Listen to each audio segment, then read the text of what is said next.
Hey folks, what's up? Today is Thursday, and this is, of course, the Roland Martin Unfiltered live stream as well as podcast. Glad to be with you on this day. I've got a fantastic show for you today, and we're talking Lorraine Hansberry on tomorrow, Friday.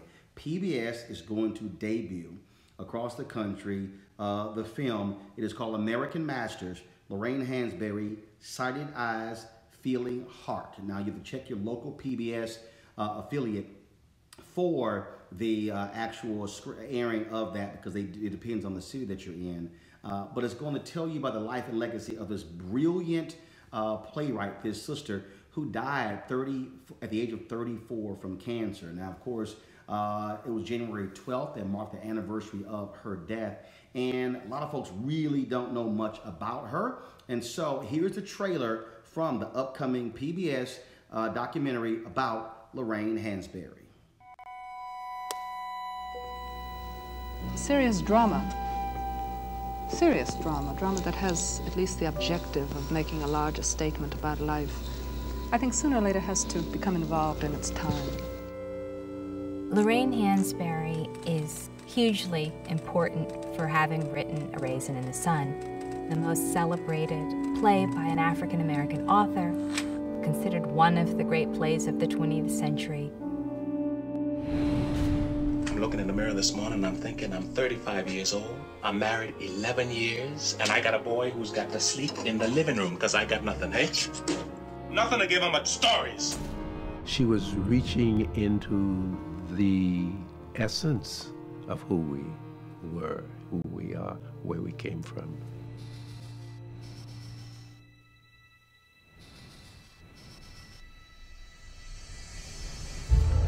It isn't as if we got up today and said, you know, what can we do to irritate America? Lorraine was a very political person. Her plays, that to me is her jumping off place. She's fighting the oppression of women. She's fighting against race discrimination, poverty, class. Lorraine wasn't just a conventional mainstream liberal. Lorraine was a left-wing radical. It really doesn't matter whether you're talking about the oppressed or the oppressor. An oppressive society will dehumanize and degenerate everyone involved. Among all the women I knew, she was the most exciting. As a middle-class Black woman, Hansberry was supposed to live a conventional life. And certainly in her early years in New York, she was not living a conventional life. She's living this kind of parallel life and writing about it. Lorraine became like part of my consciousness. She seemed to know something about everything. She was a profound thinker. Lorraine was this new moment on the horizon. She set a whole new paradigm, a whole new stage for what we could now begin to expect of America and what we could begin to expect of ourselves.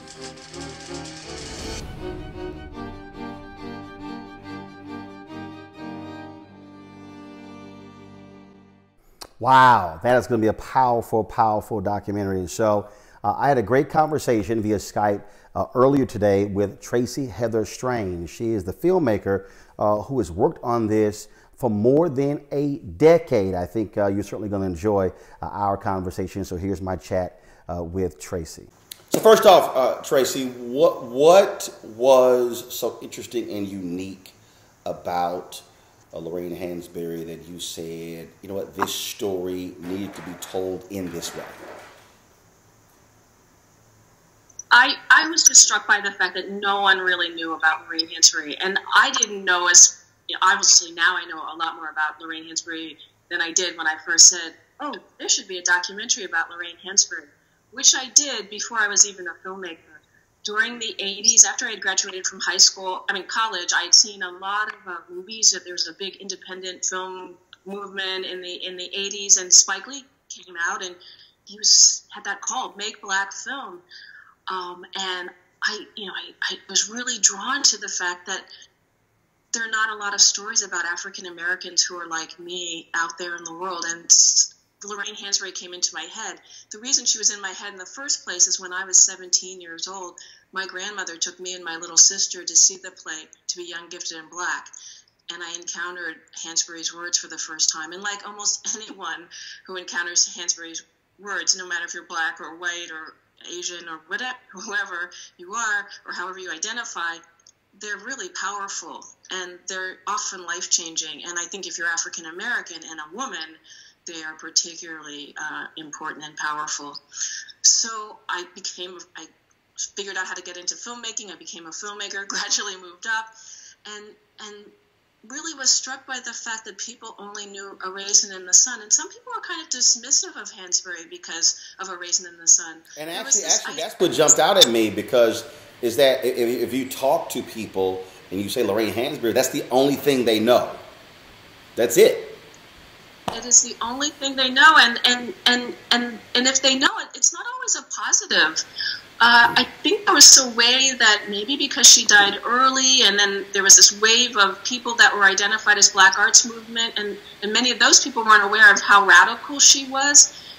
Her play is subtle in many ways in terms of its activism, and she was kind of relegated to this sort of integrationist, if people want to divide African Americans of that time period into the King camp and the Malcolm X camp, she was kind of in the King camp, but they didn't realize that she was very outspoken and held very radical ideas.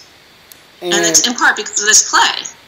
And also, I think her dying at 34.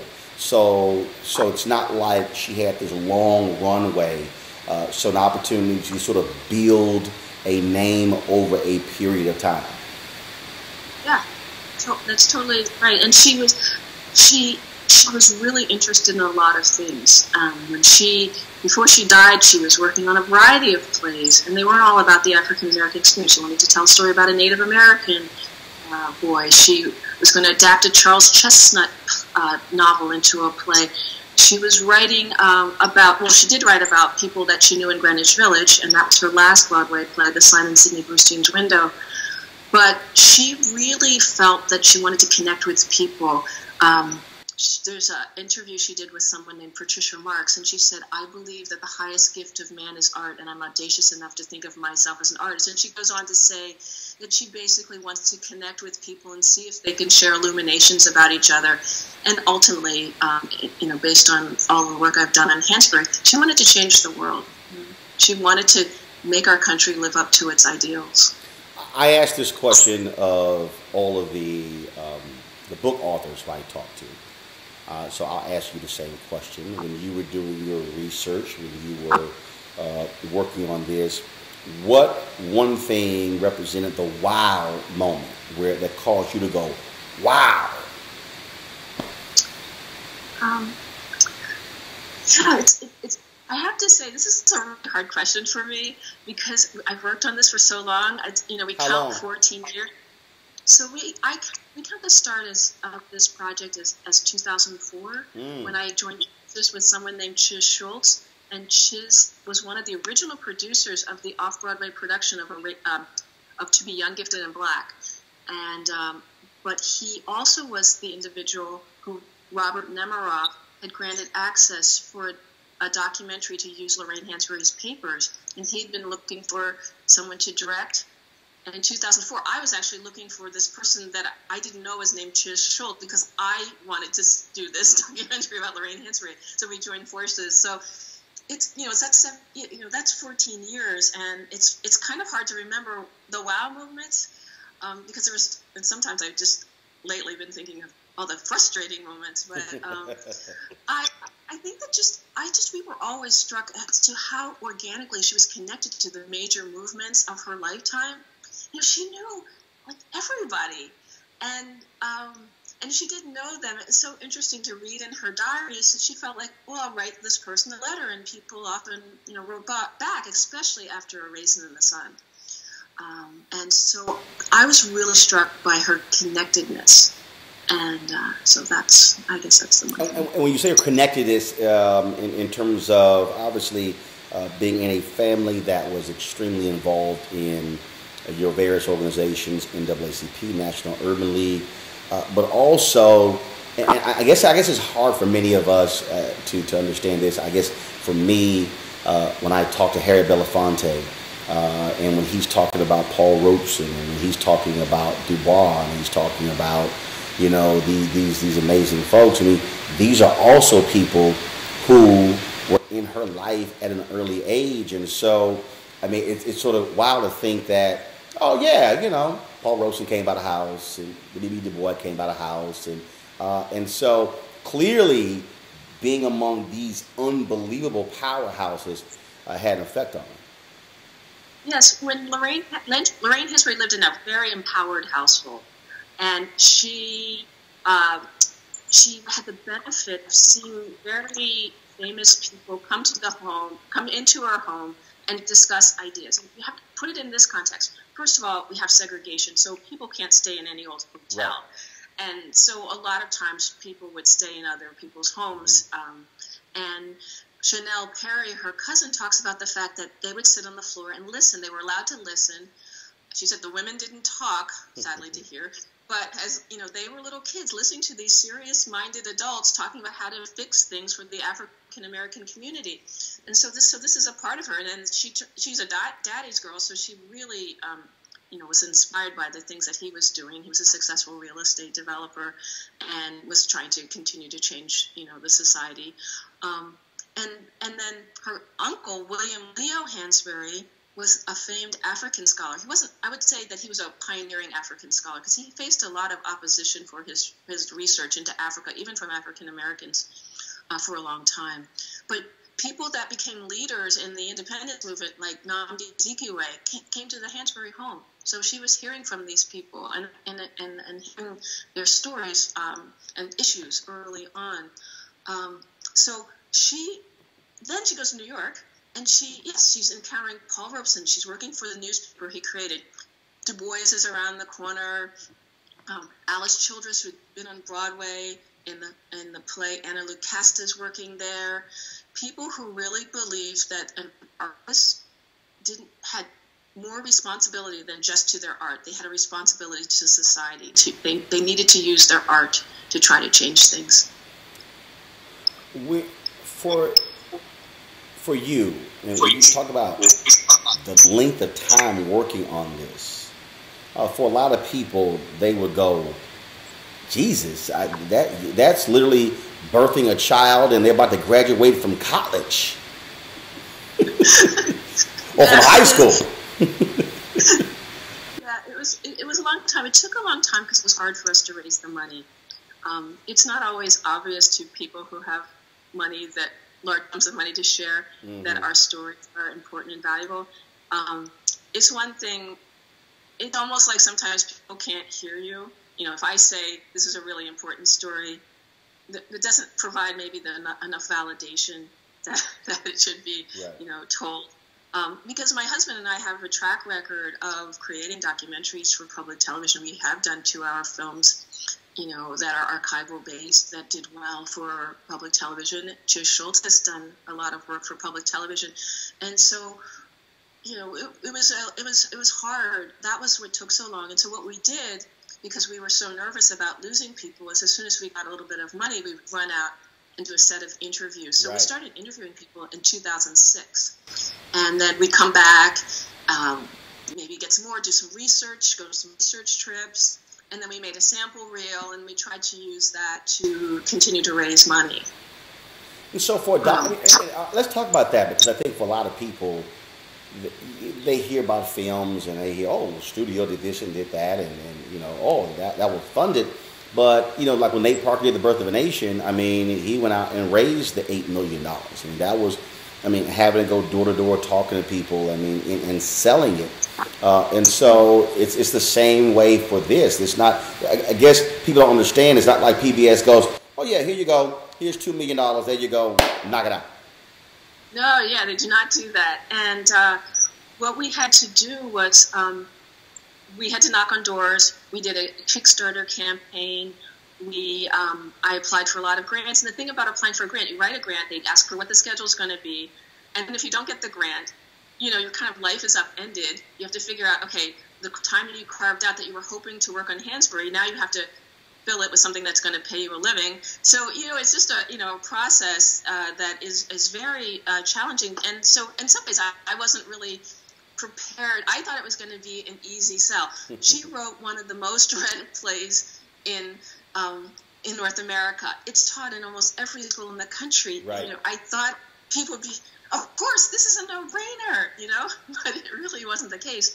The other thing that most people aren't aware of is you have to pay for the materials. Most of the materials you see in the documentary, you have to pay for the people to work on them. And sometimes people say, "Oh, get interns." Well, the kind of visualization that you saw in this film, that's not intern work. You need people who have done this work before. Right. And you also need time. You have to pay for the archival materials. A photograph could cost $400. There are photographs, of course, that are in the film that were totally free. They were in the public domain. But in the sharing society we have now, people aren't aware that people have copyrighted materials and have to pay for it, including to have the film A Raisin in the Sun in the documentary, which is one of the most expensive things we have in there. Reading. We did a lot of reading. I read a lot of secondary source material. I read a lot of primary material. Of course, Lorraine's papers. It takes time, and you need a team. You can't do a film like this by yourself. And so that's why you need all this, the money. And for people that this is a film. It's not, because again, I think a lot of times also people just think, you just got a camera, you get a few interviews, and sort of like you do for look, I have a television show. I mean, it's a different deal when you're talking about, I've talked to other people, they're talking about documentaries that are $750,000, $1 million, $2 million. I mean, there are big screen films that have been done for that amount of money. Yeah. So again, archival documentaries are expensive, and the time it takes to create them. But the other thing that is important for people to know is, I just lost my train of thought. Ask me that again. The cost of it is that look, I've talked to Stanley Nelson, I've talked to others, and they say, look, really good documentaries, even you might see on Showtime or HBO, will go either from $750,000 to $2 million. Right. Yes. So one of the things that's really important when you're doing a documentary that's based on history is you have to know the history before you do the interviews. So many people that we interview in these kinds of films, and Stan would say the same thing. They don't quite remember things. Just try to think about where you were on a particular day 10 years ago, or even more in the case of me asking these questions about Lorraine Hansberry. And so while I don't know everything that everyone's going to say in advance, I do have to know, I needed to have done enough work to know when they've said something wrong. And I said, well, no, actually, you said that, and that happened to you in 19 such and such. And I often bring newspaper articles or other things to help them remember, and take them back into time. And it was really interesting when I interviewed Clarence Jones. The timing was really good. He had just come from a 50th anniversary down for the march. Right. So he was already back in time. His head was already there. I feel so confident that I got a better interview out of him because of that than if I had done it, another before that. Because he was very emotional. Well, Clarence is a great guy. I know him well, and so he's also a great storyteller. Last question. What do you want? What do you want for an adult to get out of watching this? And what do you want a teenager or a child to get out of this? I want adults, particularly adults who consider themselves middle-class people, to see some representation of themselves on the screen. I think that so many documentaries are focused on the challenges of being our stories are always about the challenges, but here's a story about someone who's not necessarily economically challenged, or it's not a story about dealing with addiction, and those are very important stories to tell. That's not what I'm saying, but the range of the African American experience is not often presented in the various documentaries that get produced, and so I want adults to see a story that resonates with them on many different levels. That's why I included, those home movie, that archival. So that was somebody's home movie that somehow ended up in an archive, except for the archival pieces that we got from the Lorraine Hansberry Properties Trust.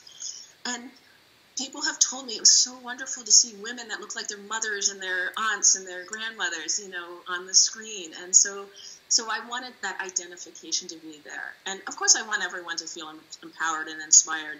But I do have the greatest hopes for younger people. I want them to see somebody smart and educated and say, I think that being smart and well-educated is part of my heritage. And that I want to read a lot of books and know stuff like Lorraine. So if I have to tangle with Mike Wallace or Otto Preminger or David Susskind, I'm ready.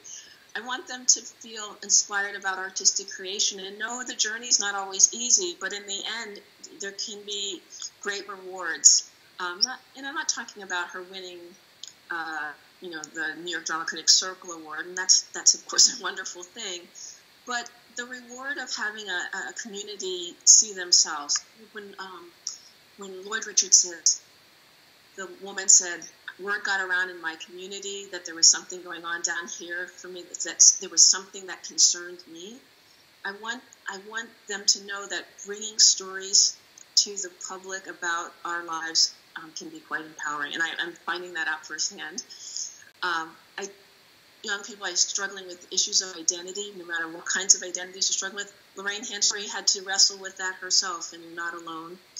And then lastly, young people who want to be activists and feel like their calling is to go out and change the world in a more sort of overt way, delving into politics or joining organizations that are fighting for social change and fighting against racism and discrimination. Lorraine Hansberry is a great role model. She has lots of great quotes, and just her life, that now that more people will know about it, is I think a great example. All right, Tracy Heather Strain, I appreciate it. Thanks a lot. All right, good luck with it. Thank you. Take care. Take care. Well, I certainly hope you enjoyed that conversation with Tracy, of course, and again, the Lorraine Hansberry film. Let me give you the name again, of course. It is called American Masters, Lorraine Hansberry, Sighted Eyes, Feeling Heart. It premieres nationwide on PBS on Friday, January 19th at 9 p.m. Eastern. Please check your local listings for that, please. And so I want you to take a look at it. Folks, be sure to follow me on Snapchat, Instagram, as well as Twitter at Roland S. Martin. You can go to my Facebook page as well. Please like and follow me there. Always go to my digital website, allthat.tv, for more great content. And, of course, you can visit rolandsmartin.com to learn out more information about me. If y'all want to bring me in as a speaker, you can just click speaking. You can go there. You can also, of course, buy my books as well as the books of my wife, Reverend Dr. Jackie Hood Martin. Okay, y'all, I've got to go. I got to hop on a plane. I'm headed to the University of Tennessee, Chattanooga. We'll be live streaming my MLK speech tomorrow for a special Roland Martin Unfiltered on the Road. Okay, y'all be sure to have an absolutely great day. Serious drama that has at least the objective of making a larger statement about life, I think sooner or later has to become involved in its time. Lorraine Hansberry is hugely important for having written A Raisin in the Sun, the most celebrated play by an African-American author, considered one of the great plays of the 20th century. I'm looking in the mirror this morning and I'm thinking I'm 35 years old. I'm married 11 years and I got a boy who's got to sleep in the living room because I got nothing, hey? Nothing to give him but stories. She was reaching into the essence of who we were, who we are, where we came from.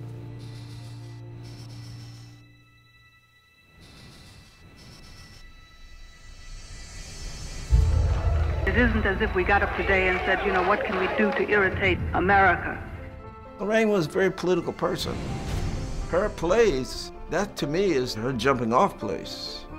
She's fighting the oppression of women. She's fighting against race discrimination, poverty, class. Lorraine wasn't just a conventional mainstream liberal. Lorraine was a left-wing radical. It really doesn't matter whether you're talking about the oppressed or the oppressor. An oppressive society will dehumanize and degenerate everyone involved. Among all the women I knew, she was the most exciting. As a middle-class Black woman, Hansberry was supposed to live a conventional life. And certainly in her early years in New York, she was not living a conventional life. She's living this kind of parallel life and writing about it. Lorraine became like part of my consciousness. She seemed to know something about everything. She was a profound thinker. Lorraine was this new moment on the horizon. She set a whole new paradigm, a whole new stage for what we could now begin to expect of America and what we could begin to expect of ourselves.